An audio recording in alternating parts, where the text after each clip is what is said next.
Hello, my name is Maira Cazares. Today I will be showing you how to make the impossible cake. Yes, you heard it right, the impossible cake, also known as Choco-flan.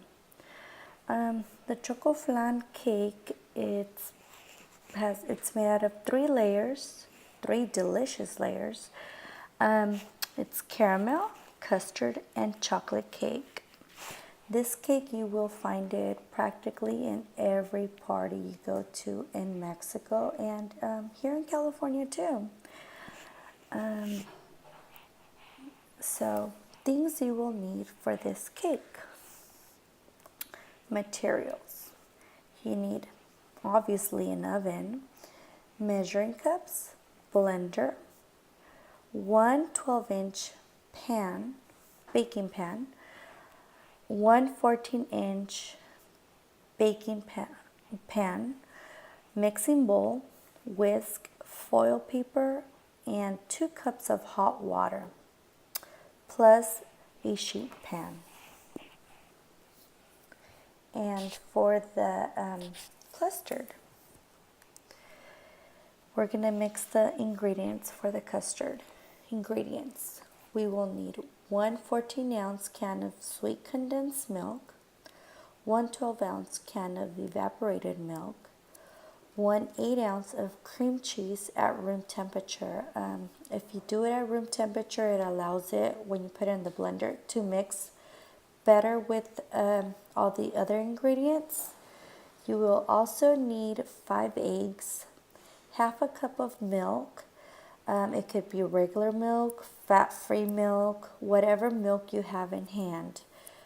And then lastly, you will need 1 tablespoon of instant coffee. I like to use the instant coffee because it adds a flavor to the custard.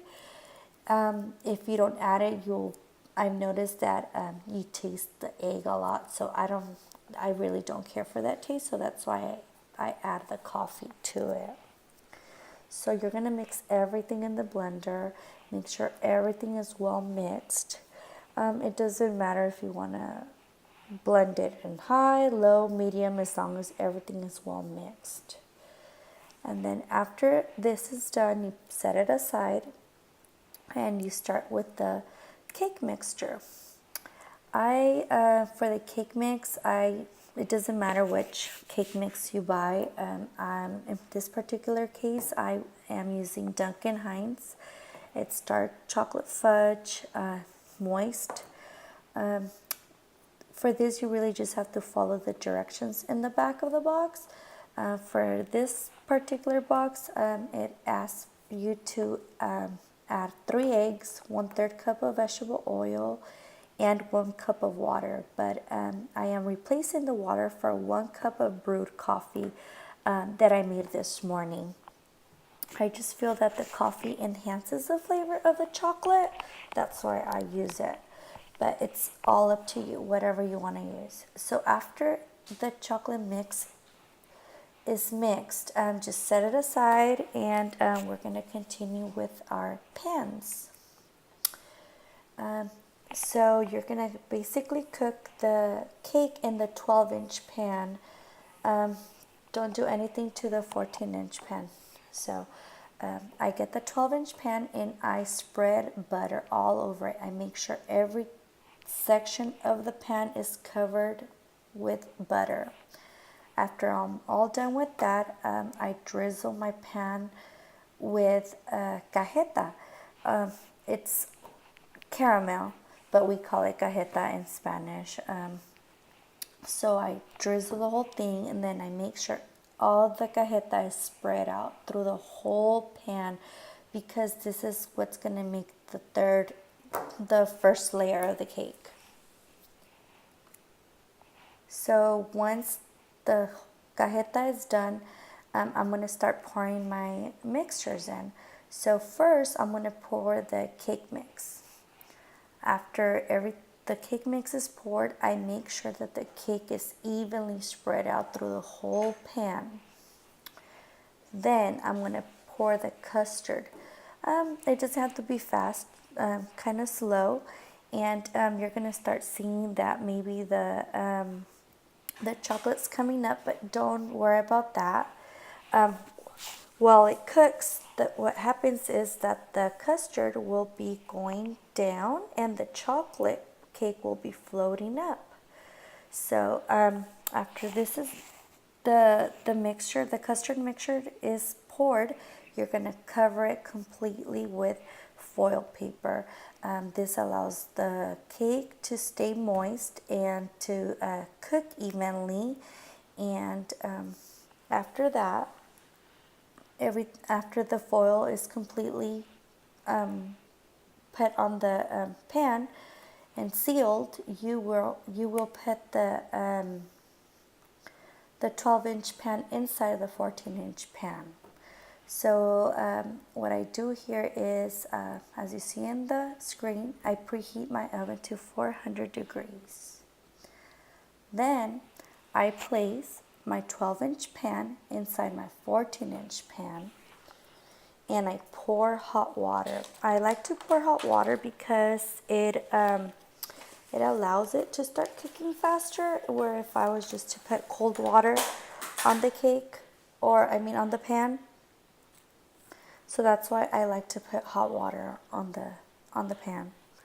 So I add the water about 2/3 full from the 14-inch pan because it's going to start boiling, and as the heat and it starts cooking and the longer it stays there, the water will start, evaporating. So you want enough water to cook the cake because it's going to cook in a water bath. That's what I believe it's called. It's a water bath. So I'm going to place my my cake in the center of the oven, and I'm going to set the timer for an hour. I like to, I've done this cake many times, and I thought that an hour is enough time. I've done it where the temperature of the oven is about 375, 350, and you cook it for an hour and a half. The longer you cook the cake, the drier it comes out, and I'm not sure. I haven't really liked how at that temperature, so I figured out that if I cook it at 400 for an hour, it's very moist. It's fully cooked. Don't worry about that. It's not gonna be raw or anything. Everything's gonna be fully cooked.